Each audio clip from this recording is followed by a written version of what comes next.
In the next 30 minutes, you're going to master Koin Dependency Injection, DataStore with ProtoBuf, multi-module structure, and even build a complete onboarding screen.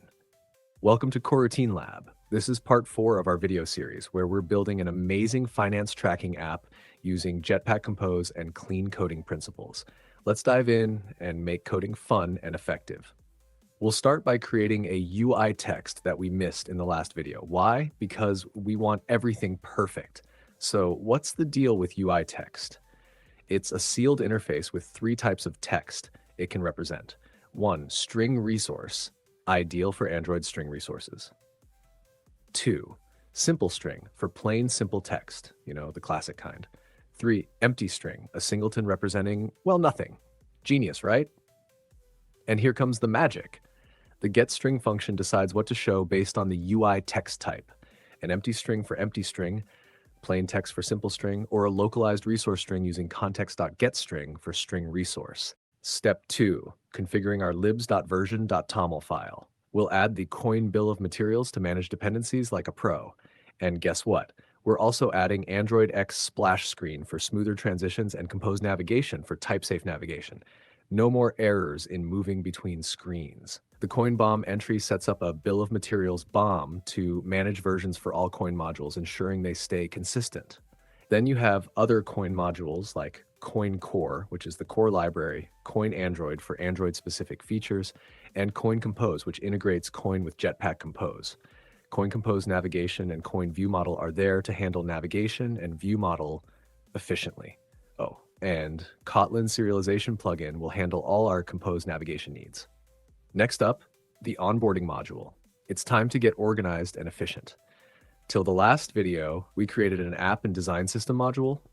Now it's time to create our onboarding data, domain, and presentation module. Let's make this even more awesome. Here's what we're doing. 1, create a library module named Feature Onboarding Presentation. Done. 2, add an onboarding domain module because structured code equals happy developers. 3, add an onboarding data module to maintain that Uncle Bob clean coding architecture. And guess what? Teams can work simultaneously without stepping on each other's toes. Additionally, this approach accelerates the development process. Isolated modules allow for more focused and efficient testing, making everything smoother and faster. Wait for the Gradles to complete. Patience pays off, doesn't it? Once everything is synced, open your onboarding presentation build.gradle.kts file. We'll start by applying the Compose plugin since we're going to write our UI in this module. Exciting, right? Next, we'll enable the Compose build feature. After that, we'll add the design system project dependency. On top of this, we'll include the Koin bill of materials, along with dependencies for Android and Compose. Finally, we'll add the strings needed for the welcome screen. To do this, create the Android resource directory and add strings.xml under the values directory. We already covered this in the last video, so you're a pro now, aren't you? Now, let's dive into UI building. Ready? First, we create the welcome screen composable, which takes the onNextScreen Lambda function as a parameter. We'll use this later in our navigation module to navigate to another screen. Now we've created 2 composables. Why 2? That's because later we'll leverage the powerful concept of state hoisting. State hoisting is another important concept here. It helps us manage and share state in a composable app by lifting state at a higher level for better control. Let's break down the UI to fully understand what we're building in the welcome composable. Inside, a column, which neatly arranges its child elements vertically, stacking them one after another from top to bottom. Inside the column, we'll add a row that arranges its child elements horizontally. Within this row, we'll place an image and some text, a button to navigate ahead. Simple. Okay, let's move to the coding part. It's time to bring our design to life. We'll begin with a column, our go-to layout for stacking elements vertically. To make it fit perfectly, we'll apply the fillmax size modifier and add padding on all sides based on the design. Padding creates that much-needed breathing room for composables. Inside the column, we'll include a row. This will span the full width and adjust its height dynamically based on its child composables. It's flexible and just what we need. Next up, we'll insert an image with a fixed size of a 128 dp. Using local dimensions and current, as we covered in the last video, will ensure everything scales beautifully. Finally, let's add 3 text elements to the column. we'll use our predefined text types: title, display, small gradient, and label small to maintain consistency and add a professional touch. These little details make all the difference. The spacer is a composable function designed to create empty space, adding balance and structure to your layout.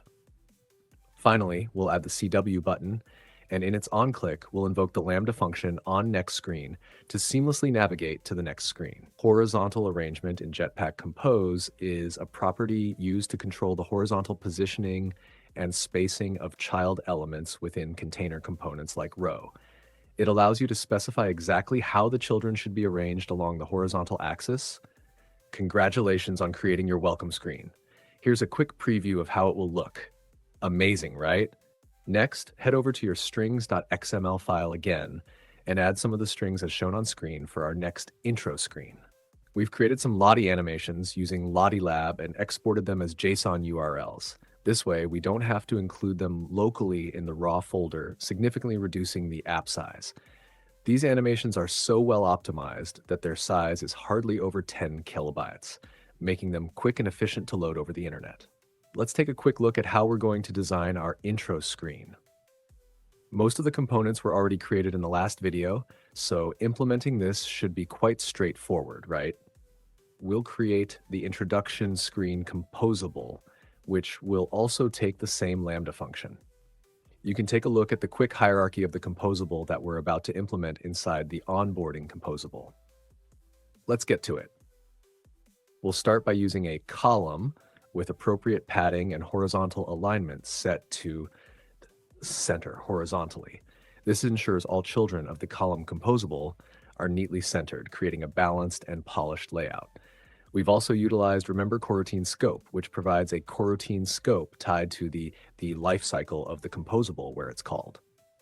Any ongoing coroutines launched within this scope are automatically canceled when the composable is removed from the composition, preventing memory leaks. Additionally, we've included conditional button text, which dynamically changes based on the current page count. This adds a layer of interactivity and personalization to the experience. This code creates a UI layout featuring a pager for swipeable content and two buttons. One, the pager with indicator displays a series of pages controlled by pager state. Two, the first button, CW button, advances to the next page or triggers on next screen when the last page is reached. Three, the second button, labeled skip, also invokes on next screen, allowing users to bypass the pager entirely. Inside the pager, we'll use a column to display. One, an animated Lottie file to add a touch of modern elegance. Two, a headline with custom styling that emphasizes the first word for added impact. Three, a descriptive label to tie everything together beautifully. The Lottie animation is dynamically loaded from a resource array, while the headline styling ensures it stands out. Here's a quick preview of how the screen will look when we run the application in both dark and light themes. It's time to build our sign-in screen using a similar approach. This screen is simple yet essential, featuring two text elements, two buttons, and a spacer for proper layout spacing. The sign-in screen takes two parameters. One, on next screen, a callback for navigating to the next screen. Two, on error, handles errors using a Boolean flag and a UI text message. We'll implement the on error functionality in the next video when we introduce Google Sign-In. For now, let's focus on building the layout. This code creates a sign-in screen layout themed using a column to organize various UI elements. At the top, a styled CW sheet text displays the title with a highlighted span, making the heading visually appealing and professional. A Google button lets users sign in with Google, handling success or failure through callbacks. A guest sign-in button offers an alternative option, triggering navigation to the next screen. At the bottom, a terms and conditions text, styled using CW text, includes clickable URLs with bold and secondary color spans. Once we design our terms and conditions webpage, we'll replace the placeholder URL with the actual link. Here's a quick preview of how our sign-in screen will appear. Simple, functional, and visually clean. Congratulations on making it this far. You've mastered key concepts like column, row, arrangement, and alignment. You've also learned about spacer and explored the power of Remember Coroutine Scope. Amazing progress. Feel free to take a break if you need it because the journey doesn't end here. There are plenty more exciting concepts waiting for you in the next part of this video. Let's keep the momentum going. We will start creating a new module now. Just like we created the onboarding data, domain, and presentation module inside the feature, we will create a similar module for our main module. This will also include data, domain, and presentation layers for better organization and maintainability. Open the presentation build.gradle.kts file. Start by applying the necessary plugins, including Kotlin Compose and Kotlin Serialization. In the Dependencies block, reference other project modules like Onboarding Presentation, Design System, and Main Domain. Additionally, include Compose-related libraries such as Material3, Lifecycle Components, Navigation, and Splash Screens. The Koin dependencies are added via a BOM to manage dependency injection efficiently. Next, define two sealed interfaces, graphs and destinations, to organize and represent navigation in an Android app in a structured, type-safe way. Graphs categorizes broader app sections. Onboarding represents the onboarding flow. Dashboard represents the main dashboard flow after onboarding. Destinations breaks down individual screens. Both interfaces are annotated with @serializable, making them compatible with Kotlin serialization for tasks like saving or transferring navigation states. Next, define a generic extension function for NavGraph Builder to simplify adding a composable screen to the navigation graph. Enter transition defines how the screen appears with a smooth sliding animation from the start. Pop exit transition defines how the screen exits with a sliding animation to the end. This encapsulates navigation transitions and simplifies reusing animations across multiple screens. Now, let's dive into a few important Kotlin keywords to understand their role. 1. Inline instructs the compiler to replace a function call with the function's actual code at the call site, improving performance and reducing memory overhead. 2. Reified, used with inline functions to preserve generic type information at runtime. With Reified T, the function can work with a specific destinations type while ensuring compile time safety. 3. NoInline prevents a specific Lambda parameter from being inlined in inline functions. While inline functions inline both the function and past Lambda functions by default, NoInline provides an exception to this behavior.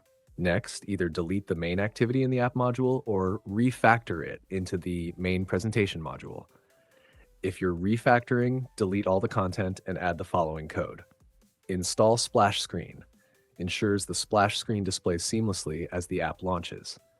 Enable edge-to-edge. Customizes the app's layout to take full advantage of the screen, such as removing system bars or making UI elements adapt to edge-to-edge designs. Now, let's create our CW app composable. This composable sets up the core structure of the app by combining navigation, theming, and error handling. Use Remember Nav Controller to initialize a nav controller, which handles navigation within the app. Inside launched effect, when show error message becomes true, it triggers a delay of 3000 milliseconds before hiding the error message automatically. This ensures errors are displayed briefly without interrupting the user experience. NavHost sets up the navigation graph, starting with the onboarding screen. Next, implement the navigate to onboarding function. This function defines the onboarding navigation flow using NavGraph Builder. It starts at destinations.welcome, navigates through introduction, ends at sign in, with each screen implemented as a CW composable, passes an on-error callback to handle errors on the sign in screen. Open the app build.gradle file and update the dependencies block to include the main presentation project. Also, ensure the path to the main activity is updated in the manifest file of the app module. At this point, if you run the app, you should see all the screens working with proper navigation. If learning about inline, NoInline, and reified keywords in Kotlin, as well as creating a nested navigation setup, isn't enough, stay tuned. Let's keep moving and create another module. Here's the module structure we'll have once it's created. This module will be a Java or Kotlin library, unlike the Android library modules we created earlier. Once the module is set up, click Finish and wait for the Gradle sync to complete. After the sync is complete, delete the myclass.kt file that was generated by default. Next, head over to the libs.version.toml file. We need to include additional dependencies. Add versions for libraries like ArrowCore, DataStore, ProtoBuf, and Compose Runtime, mapping them to reusable keys for consistency and maintainability. The ProtoBuf Gradle plugin is essential for integrating protocol buffers, ProtoBuf, into your project. ProtoBuf, developed by Google, is a powerful serialization library that helps define structured data formats and generates efficient code for data exchange. For now, we'll only add the Arrow core dependencies to our common model project. The other dependencies will be utilized later in the upcoming steps. Next, we'll create some config files, which we'll use later in the project. Start by creating the authconfig enum class to define possible authentication states for a user. Enum classes are incredibly useful for representing a fixed set of constants. In this case, the user can be in one of three states: 1, unauthenticated; 2, authenticated; 3, guest mode. Similarly, we'll create the onboarding config enum class. This class defines the user's onboarding status. For example, not started. The user is interacting with the app for the first time. In progress. The user has progressed past the welcome screen but hasn't completed the sign-up process. Completed. The user has successfully signed in, marking the onboarding process as finished. Next, let's set up the theme config enum class, which allows the user to choose how the app looks. There are three options. System matches the app's theme with the device's system settings. Light provides a bright, clean interface. Dark offers a darker, visually relaxing experience. Lastly, we'll create the user class, which represents the user within the app. It holds name, the user's name. Profile picture URL ensures the user's profile information is displayed correctly and consistently. With these configurations and classes, we're laying a solid foundation for the project's structure and functionality. Now let's move forward to step 7, which is to create the DataStore module. From our current structure, we'll add another Android library and name it Storage DataStore. This will act as the backbone for managing user preferences. Later in the series, we'll also use RoomDB, for which we'll create a storage database module. This ensures a clean separation of responsibilities for different storage mechanisms. Open the datastore/build.gradle file and add the ProtoBuf plugin. This configuration generates lightweight Kotlin and Java classes from .proto files, making it easier to work with structured data. It uses the ProtoBuf compiler, Prodoc, and optimizes the generated code for better performance and smaller size with the light option. In the dependencies block include DataStore for local storage, Koin for dependency injection, ProtoBuf for lightweight data serialization, shared models from the project. Next, create the Proto directory just below the Java directory. This is where we'll define our ProtoBuf schema files. 1, auth status enum defines your authentication state, not authenticated, authenticated, guest. 2, onboarding status enum tracks the user's progress in the app's onboarding process, not started, user is new. In progress, onboarding is ongoing. Completed, onboarding is finished. 3, theme enum manages the app's appearance preferences with options like system, light, and dark. 4, user preferences message stores the user's personalized settings, including theme preference, theme. Onboarding progress, onboarding status, authentication status, auth status, default currency, notification preferences. Next, in your terminal, run the command bashed/Gradle storage datastore build. This builds the Gradle module located in the storage datastore directory, compiles the code, and processes the ProtoBuf file. The user preference serializer handles saving and loading preferences like theme, onboarding progress, or notifications into a ProtoBuf-based datastore. This class implements serializer from Android's datastore library and provides two key methods. Read from reads and deserializes preferences from an input stream using ProtoBuf's parseFrom method. Write to serializes preferences and writes them to an output stream with write to. The withContext function in Kotlin coroutines allows you to execute code in a specific coroutine context, especially useful for handling I/O-bound operations, enabling other coroutines to use the thread while waiting for I/O completion. We'll use dispatchers.io, which provides a shared thread pool optimized for I/O tasks, ensuring blocking operations don't interfere with the main thread. The user data source class interacts with a ProtoBuf-based data store to manage user preferences. It provides the user data method, which returns a flow. This allows the app to observe real-time changes to user preferences, such as theme settings or authentication status, ensuring the UI stays up to date with the latest data. Here are key methods in user data source. 1. Set theme updates the user's theme preference in the data store. 2. Set auth type updates the user's authentication status, mapping auth config to the corresponding auth status value. 3. Set onboarding status updates onboarding progress, mapping onboarding config to its corresponding onboarding status, and safely persists the updated state using datastore.updateData. 4. Set default currency updates the user's preferred currency in the data store. 5. Set is notification enabled updates notification preferences to remember whether notifications are enabled or disabled. The preference module defines a Koin module to manage dependencies for user preferences. It 1. Registers a singleton instance of the user preference serializer responsible for reading and writing ProtoBuf-based user preferences. 2. Configures a DataStore instance using the user preference serializer. This stores data in a file named userpreferences.pb within the app's internal storage. 3. Registers a singleton instance of the user data source, which provides methods to access and update user preferences, injecting the configured data store as its dependency. We have most of the pieces we need to save and retrieve our preferences, so let's move on to the main domain model now.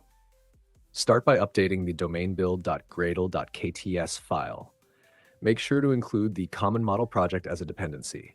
This ensures seamless integration between modules and avoids duplication. Next, create the userpref data class. This class will hold all your app's user preferences, such as theme settings, onboarding status, authentication state, default currency, notification preferences. Now let's define the user preference repository interface, which serves as the contract for retrieving user preferences. It includes a method getUserPreference that returns a flow. This allows your app to observe real-time updates to user preferences effortlessly. With this setup, we're laying the foundation for a highly dynamic and responsive application. Now let's move on to the main data module. Start by updating the build.gradle file as shown on the screen. Include both the DataStore module and the domain module. Next, let's focus on the user preference repo class. This class implements the user preference repository interface and retrieves user preferences as a flow. Here's what it does. Fetches raw data from user data source, maps ProtoBuf generated enums to app-specific configurations, emits a well-structured user pref object ready to be consumed by the app. Now let's dive into two important concepts. 1. Flow in Kotlin. A flow is a cold, asynchronous data stream that emits values sequentially over time.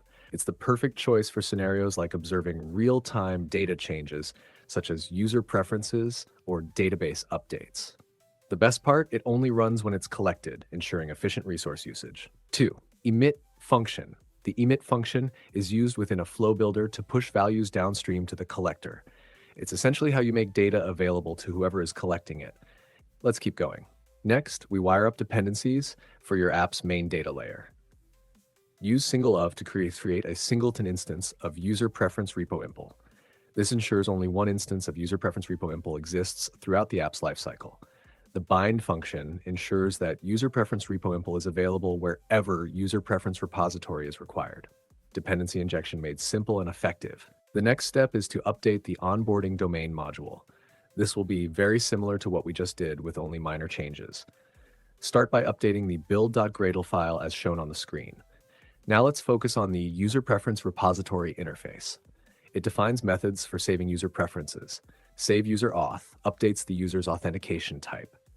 Save user onboarding status records the user's progress in the onboarding process. With these methods in place, the repository becomes a central hub for managing user preferences efficiently and cleanly. Let's keep pushing forward. Moving on to the onboarding data module now. Start by updating the Gradle file as shown on the screen. This step ensures that all required dependencies are properly configured and ready to support the onboarding data layer. Next, let's focus on the user preference repository impl. This class implements the user preference repository interface by delegating tasks to the user data source. Specifically, it saves the user's authentication type using set auth type, updates the onboarding status using set onboarding status. This approach ensures that preferences are stored efficiently in the data store, maintaining both reliability and performance. Lastly, define the onboarding data module dependency. This step ties everything together, making the onboarding module robust and fully functional. Head over to the onboarding presentation module now. First, let's talk about the event sealed interface. This interface is used to represent app-specific events, such as onboarding in progress or onboarding completed. By leveraging sealed interfaces, we ensure compile time checks for all possible events, making the app's event handling not only predictable, but also easier to manage. Next, let's focus on the onboarding view model. This view model handles onboarding-related logic and updates user preferences based on events. Here's how it works. The event function listens for specific event types, such as onboarding in progress or onboarding completed. It uses ViewModel to call the preference repository asynchronously. The onboarding status is updated in the DataStore by saving onboardingconfig.inProgress or onboardingconfig.completed.